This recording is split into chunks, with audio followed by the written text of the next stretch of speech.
of Poker Service sermon on November 10th. 1. The topic over breakfast in Pavola's is death. Not the sort occurring weekly up at Senior Cedars, where grannies in mobility scooters and walkers thump along in their derby to the finish, and not the tragic sort that floored Hatchet Inlet last fall, after Kelly Rontola and Jessica Wurtenen were killed in a drunken swerve.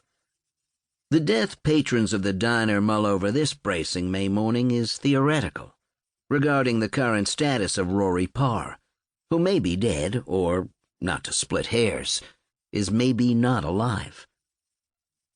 Pete Lahti holds the little metal pitcher just so, watching half and half meet his black coffee in a tiny Hiroshima bloom. Indeed, if Rauri is dead, and this might be a rugged image for so early in the day, somebody'll have to go out there and peel him off his cabin floor, or search his island for gnawed remains. Maybe drag the bay. Pete listens as the caffeine-fueled debate revs and idles across booths, down the straightaway of the counter. Sitting next to him, Pete's father, Alpo, only nods.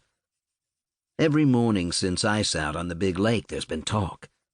Usually, ice out this far north in Minnesota is in April, in a bad year like this as late as May. As soon as ice on the big lake breaks up, Rory's smaller lake follows suit. Once it's navigable, he straps on a harness like some husky and humps his Alumacraft up the corduroy portage. Beyond Rauri Lake, no one remembers its actual name, is an easy enough slide down the south side of the divide, which lands Rauri on the banks of the Majimanidu, where snowmelt can roil it into a carnival ride. Dodging ice chunks the size of coolers is no easy feat in a 12-foot fishing boat with only a 10-horse Evinrude. Rauri could be bobbing like a cork around the Laurentian basin. Pete's made the journey to Rory's place a few times, once years back, and again on his own last fall when he went out to put down Rory's old spaniel, Scotty. It's no stroll. The one thing everyone in the diner agrees on is that Rauri should have shown up by now. You can say spring is here, or you can say Rory's back. His arrival marks the start of the season, and when weather is slow to warm and cabin fever's not yet broke, you might hear someone mutter, "Where in hell is Rauri Paar?" Some won't set seedlings in their windowsills until they've seen the whites of Rory's eyes. When he does show, it's first things first.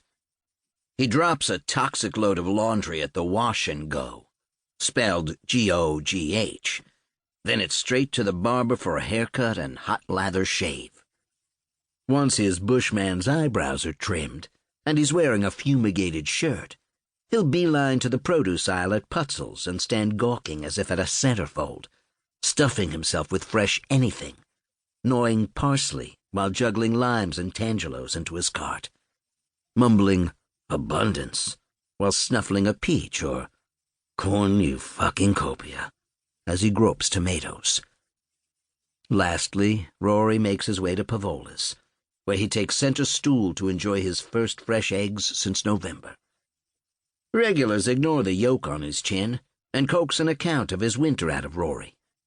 No great storyteller, but a whiz at figures and facts, he regales them with a litany of temperatures and wind speeds, snowfall totals, ice depths, pounds of propane used, boxes of bisquick consumed, cords of birch burnt.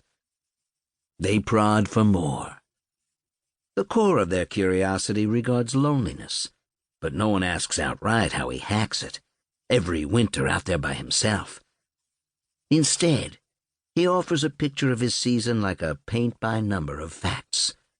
Biggest fish, wildlife visitations, vermin infestations, magazines read. Monochrome at best, the sections are slowly filled in with what DVDs got watched and how many times, what supplies were run out of.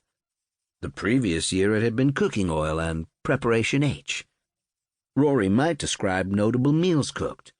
His personal best had been a haunch of wolf-killed doe, with chanterelles glazed in a reduction of maple syrup and vodka, a side of